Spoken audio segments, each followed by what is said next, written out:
मदन डरा हुआ नमन और दीवान के पास दौड़ कर जाता है, उन्हें उठाने की कोशिश करता है, लेकिन वो दोनों बेहोशी की हालत में होते हैं। मदन को समझ नहीं आता कि क्या करे। वो गाड़ी में पानी की बोतल ढूंढता है, लेकिन वहां कुछ नहीं मिलता। मदन फिर भाग कर जाता है और तालाब से पानी लाता है और नमन के और दीवान के चेहरे पर डालता है। नमन धीरे धीरे होश में आता है। वो दीवान को उठाने की कोशिश करता है, लेकिन दीवान की हालत और खराब होती है। आसपास कोई अस्पताल है क्या? नहीं ठाकुर साहब, वहां पहुंचने में 2 घंटे लगेंगे। एक काम कीजिए, मेरा घर पास में ही है, इन्हें वहां ले चलते हैं। नमन और मदन दीवान सिंह को मदन की कुटिया में लेकर जाते हैं और उसकी वहां थोड़ी मरहम पट्टी करते हैं। मदन नमन से कहता है, चोट आपको भी लगी है, आप भी लेप लगा लो। नमन कहता है, मुझे इसकी जरूरत नहीं। अच्छा ये बताओ कि मृगांका उस बच्ची के साथ कहाँ रहती है? मदन को समझ नहीं आता कि इसका जवाब वो क्या दे। उसने नमन की जेब में बंदूक देखी थी। मदन को आभास होता है कि यहाँ ये दोनों मृगांका और बच्ची को मारने ही आए हैं। मदन कुछ बोले उससे पहले नमन उसको धमकाते हुए कहता है, झूठ बोलने की कोशिश मत करना, मुझे तुझे मारने में वक्त भी नहीं लगेगा। मदन डर जाता है और नमन को बता देता है कि वो मृगांका के घर ही जा रहा था जब उसको जीप दिखी थी। नमन बंदूक की नोक पे मदन के साथ मृगांका के घर की ओर निकल पड़ता है। दीवान वहीं खाट में पड़ा होता है। यहाँ बंगारू तृष्णा को लाकर पानी के भरे हुए गिलासों के बीच में बिठाता है। तृष्णा अब धीरे धीरे होश में आती है। वो मृगांका को देखकर थकी हुई आवाज में मौसी कहती है। मृगांका उसे हिम्मत देती है और कहती है, घबरा मत, अब सब ठीक होगा। बंगारू तृष्णा के चेहरे पर भस्म लगाता है और उसे कहता है, हमारे शरीर में बस हमारा हक होता है लड़की, और अगर उस पर कोई और हक जताए तो उसे बताना जरूरी है कि उसकी यहाँ कोई जगह नहीं है। तृष्णा को शरीर में तकलीफ हो रही होती है। वो चाह कर भी खुद पर काबू पाने में असफल हो जाती है। मृगांका उसे देखकर कहती है, उस चीज को याद कर जो तुझे सबसे प्यारी है, बाकी कुछ मत सोच। तृष्णा अपने बचपन से लेकर अभी तक की हर चीज को कल्पना में देखने लगती है। वो ताबूत जिसमें उसने अपने जीवन के 12 साल निकाल दिए, वो दिन जिस दिन मृगांका उसे बाहर लेकर गई थी, उसका मृगांका को गले लगाना, मृगांका का उसे बेटी बुलाना, सब कुछ, और उसकी कल्पना वहां पर ठहर गई जहां मृगांका को उसने गले लगाया था। बंगारू उसको कहता है, और जहां तेरी कल्पना रुकी है वही तेरा हथियार है, यही तुझे विजयी करेगा। बंगारू उसको मंत्र बताए उससे पहले तृष्णा को कुछ और दिखने लगता है। एक बच्ची, एक भरा पूरा घर में होता जश्न, और फिर तलवार से होता किसी पर वार। तृष्णा बेचैन होने लगती है। मृगांका उससे पूछती है, क्या हुआ, क्या देखा तूने, मुझे बता। वो तलवार, उसने मार दिया, सबको मार दिया, कोई नहीं बचा। मौसी मुझे भी मार देंगे, वो मुझे मार देंगे वो मौसी। तृष्णा चिल्लाने लगती है। मृगांका उसके पास जाकर उसे गले लगाना चाहती थी, उसे भरोसा दिलाना चाहती थी कि उसके रहते उसे कुछ नहीं होगा, लेकिन बंगारू उसे सचेत करते हुए कहता है, अपनी जगह से हिली तो सब गड़बड़ हो जाएगा। बता लड़की, तुझे और क्या दिख रहा है, ध्यान से देख। और ये कहते ही उसके माथे के केंद्र बिंदु को जोर से दबाता है। तृष्णा मां चिल्लाती है और बेहोश हो जाती है। उसके मुंह से मां शब्द सुनकर मृगांका को एक सदमा सा लगता है। वो सोचती है कि इसने मां क्यों बोला। तभी मदन नमन के साथ वहां पहुंचता है और नमन उस पर बंदूक ताने घर के अंदर प्रवेश करता है। कोई अपनी जगह से नहीं हिलेगा, वरना गोली मार दूंगा, सच में मृगांका को समझ नहीं आता कि नमन यहाँ कहाँ से पहुंच गया, लेकिन नमन बिल्कुल बौखलाते हुए कहता है, मुझे सब सच जानना है और बिना अपने सवालों का जवाब लिए आज मैं यहाँ से नहीं जाने वाला। ये लड़की कौन है? मेरी हवेली में परसों रात क्या हुआ? मदन बीच में उसे टोक कर कहता है, पहले मुझे कुछ बताना है, लेकिन नमन उसे बोलने ही नहीं देता। मृगांका कहती है, अभी मैं कुछ नहीं कह सकती, मुझे खुद सच का कुछ नहीं पता। ये बच्ची तो मुझे कूड़े के ढेर में मिली थी। नमन मृगांका पे बंदूक तान कर कहता है, कल रात अम्मा की आवाज चली गई, ऐसा लगा जैसे घर में कोई मौजूद है। घर में सब अजीब हो रहा है। बंगारू ये सुनकर नमन से पूछता है, कोई मौजूद है मतलब? नमन उसे बताता है कि अम्मा एकदम ठीक थी, लेकिन अचानक से उनकी आवाज चली गई। वो डरी हुई थी। मदन सहम कर मृगांका को कहता है, मृगांका, तूने मुझे सारी लाशों को आग लगाने को कहा था। मैंने छोटे ठाकुर के शरीर को तो आग लगा दी थी, लेकिन उनका हाथ वहां नहीं था। अब ये सुनकर मृगांका, बंगारू दोनों भौचक्के और परेशान हो जाते हैं। दोनों डर से तृष्णा की तरफ देखते हैं। बंगारू कहता है, इसके अंदर की शक्ति ने अपना असर बाहर भी छोड़ा है, जिसकी वजह से तृष्णा की नाड़ी पकड़ में नहीं आ रही। नमन फिर बंगारू को बताता है कि जब वो जंगल से आ रहा था तो गाड़ी खुद चल पड़ी और रास्ते में एक पोल से टकरा गई। ऐसा लगा कोई लड़की ऊपर से गिरी हो, लेकिन वहां कोई नहीं था। मृगांका घबरा कर कहती है, वो हाथ जरूर गाड़ी में ही है, हमें उसे जल्द से जल्द नष्ट करना होगा। बंगारू मृगांका को कहता है, तू जा, मैं यहाँ तृष्णा को संभालता हूँ। मदन बंगारू के साथ रुकता है और नमन मृगांका के साथ जीप वाली जगह की ओर बढ़ता है। बंगारू मंत्रों को पढ़ना शुरू करता है। तृष्णा कभी खुद होती, कभी उसके अंदर की आत्माएं उस पर हावी होती। बंगारू को एक चेहरा तृष्णा में दिखता है। वो पानी के गिलास में रखे काले धागे को पकड़ता है, धागे को गिलास के बाहर बांधता है और उसका पानी एक आकार ले लेता है। बंगारू उस पर काला धागा बांध उसे अपने हाथ में बांध देता है और कहता है, ये आत्मा सबसे कमजोर थी, इसीलिए सबसे पहले पकड़ में आई है। लड़की, बस ऐसे ही हिम्मत कर, इसको काबू में किया है, बाकी भी हो जाएंगी। तृष्णा के चेहरे पर थकी हुई मुस्कान आती है और वो कहती है, मौसी मुझे कुछ नहीं होने देगी, वो मुझे बचा लेगी। बंगारू मदन को कहता है कि जाकर शमशान से एक जलती हुई लकड़ी लेकर आ और ध्यान रहे कि वो सुलगती हुई होनी चाहिए। मदन वहां से मसान की तरफ जाता है, जो मृगांका के घर से ज्यादा दूर नहीं था। मृगांका और नमन यहाँ जीप की तरफ जा रहे होते हैं। तभी नमन मृगांका से पूछता है कि क्या उसे पता है कि ये लड़की किसकी है?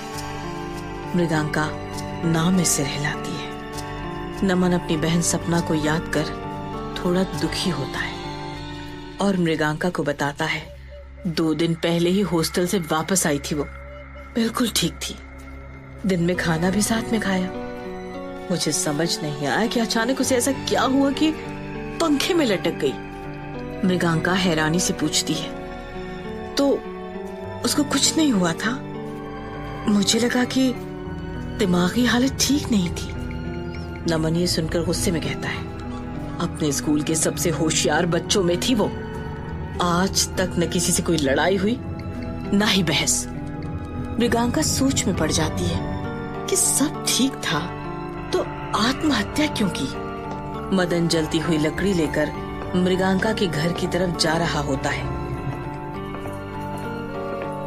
कि उसे दीवान सिंह रास्ते में मिलता है। दीवान सिंह उसके पास आकर पूछता है, छोटे ठाकुर कहाँ हैं? वो गाड़ी के पास गए हैं। तृष्णा में लगा भूत ठाकुर के हाथ को अपने वश में किए हुए है, उसे नष्ट करने गए हैं। दीवान सिंह फिर उसको पूछता है, तू ये लकड़ी लेकर कहाँ जा रहा है? मदन बताता है कि तृष्णा को ठीक करने एक बाबा आया है, उसने मंगवाई है। यहाँ मृगांका और नमन गाड़ी के पास पहुंचते हैं और पूरी गाड़ी में हाथ ढूंढने लगते हैं, लेकिन उन्हें हाथ कहीं नहीं मिलता है। मृगांका गुस्से में कहती है, यहाँ तो कुछ नहीं है, उस हाथ को नष्ट करना जरूरी है नमन, वरना कुछ ठीक नहीं होगा।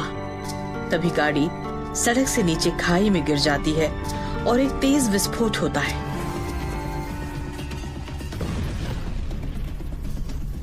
मृगांका और नमन कुछ नहीं कर पाते, बस आग की लपटों में जलती उस गाड़ी को देखते रह जाते हैं।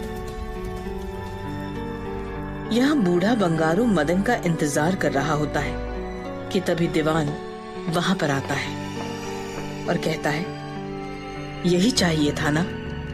बंगारू दरवाजे की तरफ देखता है और अचंभित हो जाता है। दीवान के हाथ में छोटे ठाकुर का हाथ होता है और दीवान सिंह किसी आत्मा के वश में होता है।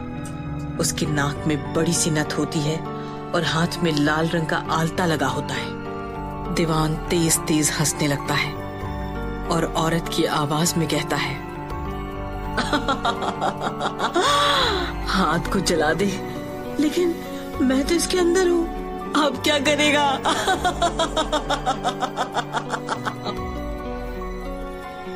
मदन यहाँ सड़क पे मरा हुआ पड़ा होता है और उसकी मौत का दृश्य भयानक होता है। मुंह के अंदर मसान की मशाल होती है जो अभी भी सुलग रही होती है। मदन धीरे धीरे जल रहा होता है। बूढ़ा बंगारू अब तृष्णा और दीवान दोनों पर काबू पाने की कोशिश करता है। दूसरी तरफ अम्मा यहाँ अपने कमरे में गहरी नींद में होती हैं जब उसे सपने में अपने सामने 6 साए दिखते हैं, जिनमें से एक बच्ची का होता है। देखकर समझ आता है कि वो सपना है, लेकिन बाकी के साए किसके हैं? ये एक रहस्य है। वो साए अम्मा की तरफ बढ़ रहे होते हैं।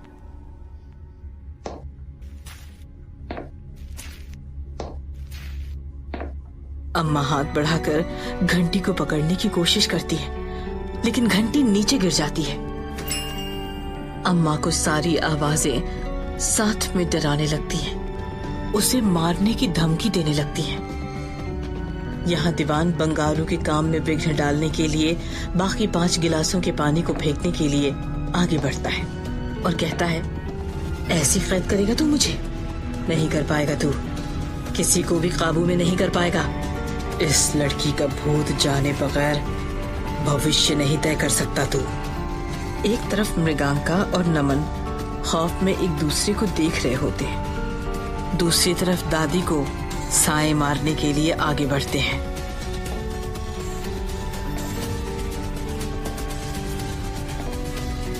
अम्मा नींद में बोलने की कोशिश करती हैं। मेज पे रखी घंटी को उठाने को हाथ बढ़ाती हैं, लेकिन घंटी नीचे गिर जाती है। अब 6 साए अम्मा के बहुत करीब आ पहुंचे होते हैं, लेकिन वो बच्ची का साया उसकी पोती सपना का नहीं है, वो तो तृष्णा का साया है। अम्मा बिस्तर से उठकर भागने की कोशिश करती हैं, लेकिन किसी शक्ति ने उसे बिस्तर में ही कैद कर लिया होता है। साए अब अम्मा के बहुत पास पहुंच चुके होते हैं। अम्मा आंखें खोलती हैं, लेकिन ये महज एक सपना नहीं, सच होता है और सब कुछ अम्मा की आंखों के सामने हो रहा होता है। दूसरी तरफ अम्मा के अधीन दीवान सिंह तृष्णा के चारों तरफ रखे पानी के गिलासों की तरफ बढ़ रहा होता है। उसका चेहरा इतना डरावना होता है कि किसी की 100 दिन की नींद गायब हो जाए। दीवान गिलासों को पैरों से ठोकर मारने ही वाला होता है कि पीछे से एक अभिमंत्रित फंदा उसके गले में आता है और उसे कस के पीछे खींचता है। दीवान गुस्से में चिल्ला रहा होता है, लेकिन आवाज गले में ही घुट कर रह जाती है। तभी नमन उसके हाथों से छोटे ठाकुर का हाथ लेता है और मसान की लकड़ी से उसे जला देता है। दीवान सिंह पर हावी आत्मा वहां से हवा के झोंके की तरह गायब हो जाती है और वो जमीन में गिर जाता है। बंगारू मृगांका को कहता है कि अगर तू वक्त पर ना पहुंची होती तो आज यहाँ पर कोई नहीं बचता। इधर सारे साए भी गायब हो जाते हैं। ठाकुर कमरे में आता है और अम्मा के पास बैठकर कहता है, क्या हुआ अम्मा? कुछ गिरने की आवाज आई मुझे। अम्मा ठाकुर का हाथ कसकर पकड़ लेती है। वो कुछ बोलना चाहती है लेकिन बोल नहीं पाती है। ठाकुर फिर पूछने की कोशिश करता है और अम्मा उसे पेन और कागज लाने का इशारा करती है। अम्मा के हाथ लिखते हुए भी कांप रहे होते हैं। उसके हाथों की नसें ऐसे लगता है कि भरा ही जाएंगी। ठाकुर घबरा कर कहता है, रहने दो अम्मा, तुम्हारी तबीयत ठीक नहीं है। लेकिन अम्मा थी तो ठकुराइनी। उसने ठाकुर को आंखें दिखाई और दर्द में भी कागज पे वो लिखने लगी जो वो बोलना चाहती थी। यहाँ गांव में खबर फैल जाती है कि ठाकुर का बेटा मृगांका के यहाँ गया है। उन लोगों को लगता है कि मृगांका उसे अगवा करके ले गई है। आखिर जिस औरत को डायन समझा जाता है उसके लिए किसी लड़की को अगवा करना कितना मुश्किल है। सब उसके घर की तरफ गुस्से में बढ़ने लगे और तभी उन्हें रास्ते में मदन की लाश मिलती है। उन सब का भय उनकी आंखों और गले तक आ जाता है। उसकी इतनी दर्दनाक मौत का कारण लोग मृगांका और तृष्णा को मानते हैं। गुस्से में तमतमाए हुए वो मृगांका के घर के बाहर आकर प्रदर्शन करना शुरू करते हैं। एक गांव वाला बाहर से आवाज लगाता है, बाहर निकल मृगांका, बाहर नहीं निकली तो तेरे घर को जलाकर राख कर देंगे। मृगांका और नमन यहाँ दीवान को बिस्तर पर लिटाते हैं। तभी बाहर से फिर से आवाज आती है, हमें पता है तूने ठाकुर के बेटे को भी कैद कर रखा है। अरे कितने घरों को बर्बाद करेगी, चैन नहीं आया तुझे अब भी। तृष्णा जो काफी होश में होती है ये सुनकर बंगारू को कहती है, मौसी ने कुछ नहीं किया है, ये सब मेरे वजह से हुआ है, मैं जाकर बोलती हूँ। लेकिन बंगारू उसे रोकता है और कहता है, अभी नहीं, अभी बस एक आत्मा पर काबू हुआ है। तू शांत है, इसका मतलब ये नहीं वो तेरे शरीर को छोड़ गई है, वो तेरे अंदर ही है। तभी नमन और मृगांका बाहर आते हैं और गांव वालों का हल्ला सुन मृगांका डर जाती है। अभी तृष्णा को लेकर मैं गांव भी नहीं छोड़ सकती। जहां भी हम जाएंगे तृष्णा उस जगह के लिए खतरा ही बनेगी। तभी बाहर से आवाज आती है, औरत है तू इसलिए अभी तक तुझे घसीट कर बाहर नहीं लाए। अब भी नहीं आई तो सच में आग लगा देंगे। हमारे ठाकुर के बेटे को छोड़ वरना तेरी बेटी को मार डालेंगे, जैसे तूने मदन को मारा है, उससे भी बदतर मौत देंगे तुझे। एक तरफ बंगारू अपनी विधि के बीच में है ताकि तृष्णा को थोड़ी सी राहत मिल सके। वहीं दूसरी तरफ नमन तृष्णा से वो सच जानना चाहता है जिसका उसे खुद भी नहीं पता। क्या नियति थी मदन की इस तरह झुलस के मरने की? क्या मृगांका गांव वालों के आक्रोश से तृष्णा और खुद को बचा पाएगी? क्या अम्मा की जुबान पे वो राज आएगा जो उसके सीने में दफन है? जानने के लिए जुड़े रहिए काल भैरवी की इस रहस्यमयी कहानी के अगले भाग से, सिर्फ पॉकेट FM पर।